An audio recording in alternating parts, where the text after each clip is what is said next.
So hello everyone, welcome to commerce with Vaishnavi. And आज के इस वीडियो में हम कवर करने जा रहे हैं ई कॉमर्स का यूनिट 3। यूनिट 1 एंड यूनिट 2 हमने ऑलरेडी इस चैनल पे कवर कर लिया है। आई होप आपने वो वीडियोस देख ली होंगी। अगर आपको वो वीडियोस अच्छे से समझ आ रही हैं, मैं जो भी सिखा रही हूँ सब समझ आ रहा है, सो प्लीज़ इस चैनल को लाइक शेयर कमेंट करिएगा ताकि मुझे भी थोड़ा मोटिवेशन मिले आगे पढ़ाने का। So let's start unit 3। Okay, so unit 3 का जो हमारा सबसे पहला टॉपिक है that is application of B2B e commerce. अब इसमें हम क्या पढ़ेंगे? B2B का मतलब क्या होता है? Business to business. E commerce refers to an online transaction between business for goods services और इंफॉर्मेशन। अब दोनों बिजनेसेस के बीच में किस चीज़ की ट्रांजैक्शन होगी? गुड्स की होगी, सर्विसेज की होगी एंड इंफॉर्मेशन ट्रांसमिट हो रही होगी एक दूसरे में। इसमें सबसे पहला हमारा आता है supply chain management, coordination between supplier and manufacturer. अब इसका एग्जांपल क्या हो जाएगा? Suppose if a car company, let us take example of Tata, ordering a steel from a supplier online. वो स्टील किसी और से मंगा रहे हैं कार के लिए, तो ये किसका एग्जांपल हो जाएगा? सप्लाई चेन मैनेजमेंट का। E procurement, online purchasing of raw materials. अब इसमें हम क्या एग्जांपल ले सकते हैं? सपोज एक स्कूल है एंड उसको बल्क में फर्नीचर बाय करना है, ठीक है।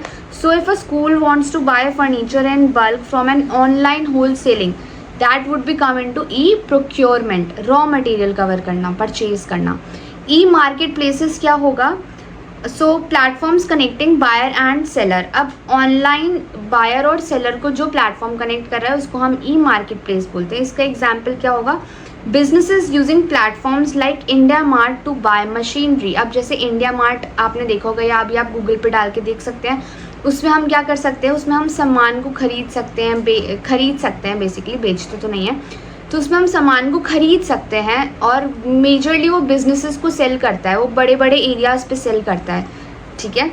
नेक्स्ट है हमारा इन्वेंट्री मैनेजमेंट, जिसको हम रियल टाइम स्टॉक मॉनिटरिंग भी बोलते हैं। इसके थ्रू हमारी कंपनी में जितना भी स्टॉक है हम उसको मॉनिटर कर सकते हैं, हम उसको ऑब्जर्व कर सकते हैं, देख सकते हैं, ठीक है। इसका एग्जाम्पल हो जाएगा a warehouse automatically updating stock when goods are sold. एक बार जब गुड्स सोल्ड आउट हो जाएंगे तो उसमें क्या होगा कि हम ऑटोमेटिकली अपना स्टॉक को मॉनिटर कर पाएंगे कि अभी स्टॉक की कमी है और उसको हम क्या कर पाएंगे और ज़्यादा स्टॉक को ला पाएंगे। नेक्स्ट है हमारा customer relationship management, managing businesses and clients. इसमें क्या होगा हमारा? नाउ सपोज एक कंपनी है and that company orders and communicate with business clients.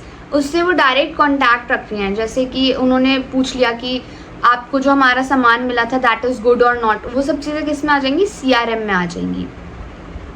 अब B2B का एग्जांपल हम क्या ले सकते हैं? इसमें लिखा हुआ है मैंने, a manufacturer purchasing raw materials from a supplier via online portal, ठीक है, अंडरस्टूड। फंक्शंस इसके क्या हो जाएंगे? अभी हमने ऊपर पढ़ा, सबसे पहला कॉस्ट कम हो जाएगी सारे ट्रांजैक्शंस की। सेकेंड क्या होगा? Improves efficiency and speed, real time monitoring कर रहे हैं हम स्टॉक्स की। Enhance communication between firms because of CRM, हमने अभी पढ़ा। इसकी लिमिटेशंस क्या हो जाएंगी? High setup cost. अब अगर हमें मॉनिटर करना है किसी चीज़ को भी तो हमें मशीन्स लानी पड़ेगी, सेटअप करना पड़ेगा, तो वो कॉस्टली हो सकता है, रिस्क हो सकता है। और हाँ, ऑफ कोर्स अगर हम अपडेट करेंगे तो हम टेक्नोलॉजीज़ पे डिपेंड करने लगेंगे, ठीक है। नेक्स्ट है हमारा की technologies for B2B, technologies that enable and support B2B e commerce operation. अब बिजनेस टू बिजनेस सेटअप होने के लिए जो जो चीज़ें भी इनको हेल्प कर रही हैं उसको हम क्या कहते हैं? टेक्नोलॉजीज फॉर B2B, ठीक है। इसमें सबसे पहला है EDI। EDI की फुल फॉर्म क्या है? Electronic data interchange. इसमें क्या होता है? इसका एक एग्जाम्पल लेते हैं, like if you want to send invoices and purchase orders digitally instead of paper. अब अगर ऑनलाइन हो रहा है सब कुछ तो उसमें आपको पेपर तो जाके मिलेगा नहीं, तो इलेक्ट्रॉनिकली हमें करना पड़ेगा, उसको EDI कंसिडर करेंगे।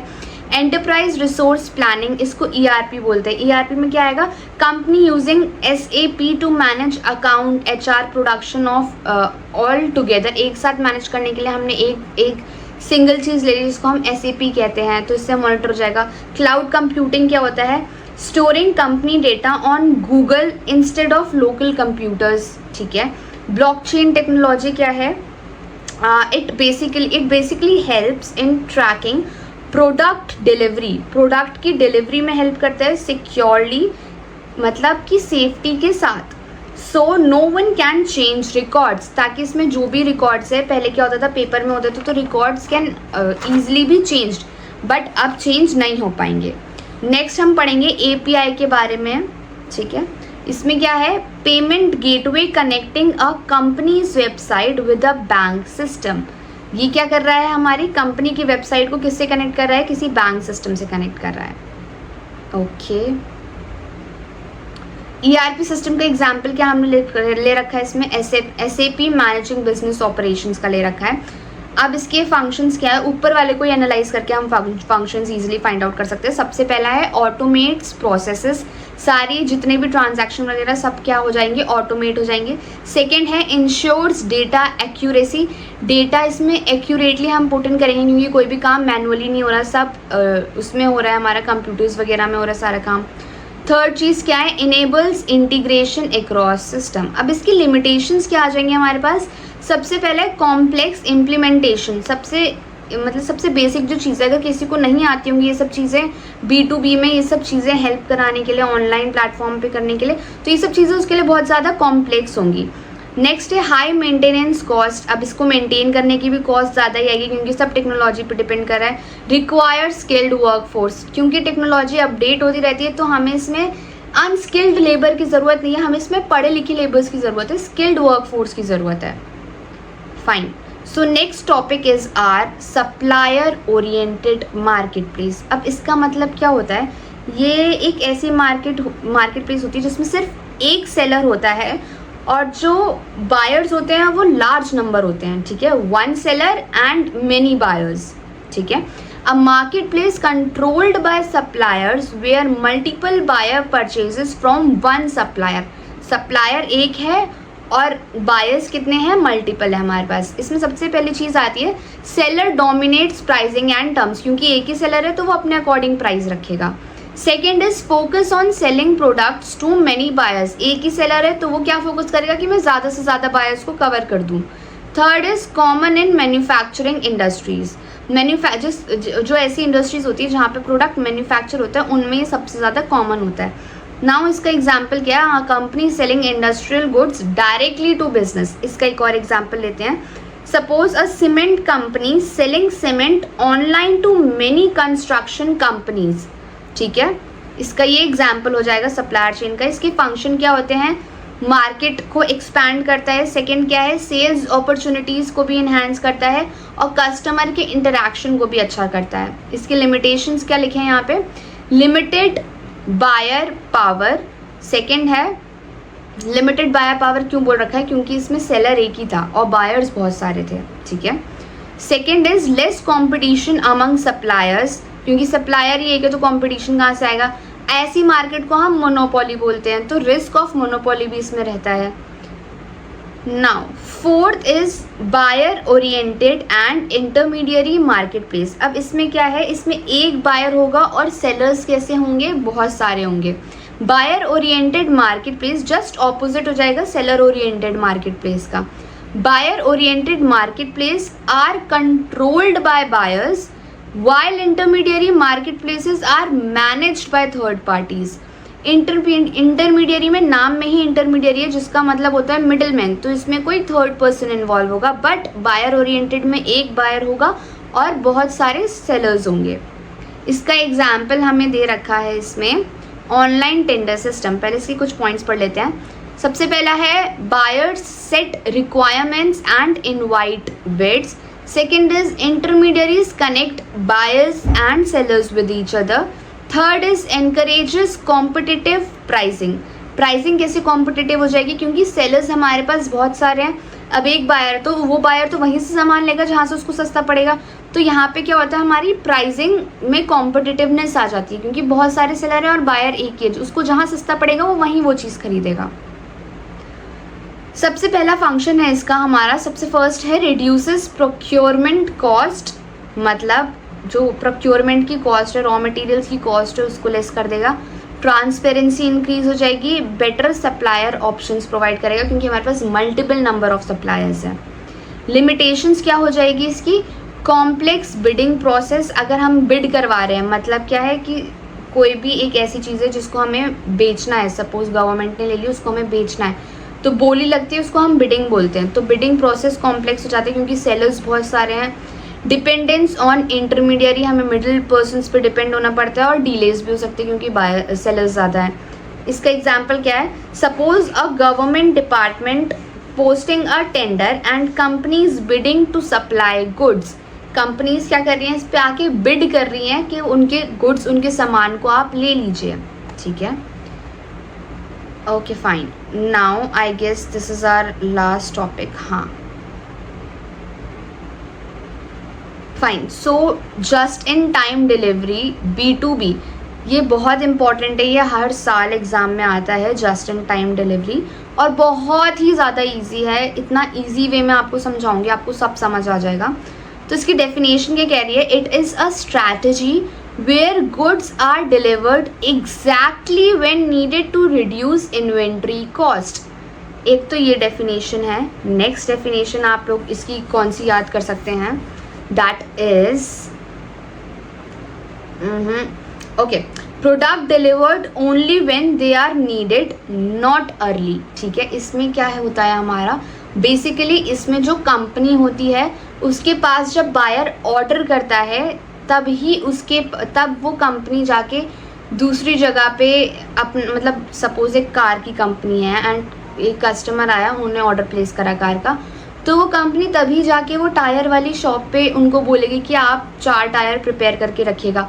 तो जब वो कार को बना रहे होंगे ऑर्डर आने पे, तब उनका जो टायर्स रिसीविंग होगा तब वो टायर्स उसमें सेटअप करेंगे। रिसीव होने के बाद उनके पास पहले से ही स्टॉक नहीं रखा होगा, जब ऑर्डर आएगा तब वो स्टॉक का ऑर्डर आगे देंगे, तब उनके पास बाकी पार्ट्स आएंगे कार के, वो पूरी कार बनाएंगे, तब वो उसको डिलीवर करेंगे। आई होप इसकी डेफिनेशन समझ आ गई होगी आपको। सबसे पहला क्या होता है, कॉस्ट को मिनिमाइज करता है, अननेसेसरी खर्चा नहीं होता। सपोज मैंने 50 टायर बना के रख लिया और मेरे पास ऑर्डर ही 1-2 आए पूरे साल में, तो मे भी उन टायर का रबड़ ख़राब हो गया या कुछ भी हो गया, तो इससे क्या होता है, इससे सबसे पहले तो हमारा सामान ख़राब नहीं होता। सेकेंड चीज़ क्या है, मिनिमाइज स्टोरेज कॉस्ट, मुझे स्टोरिंग के लिए जगह भी चाहिए होगी, अब क्या हो जाएगा कि स्टोरिंग के लिए मुझे उसके लिए जगह नीडेड नहीं होगी।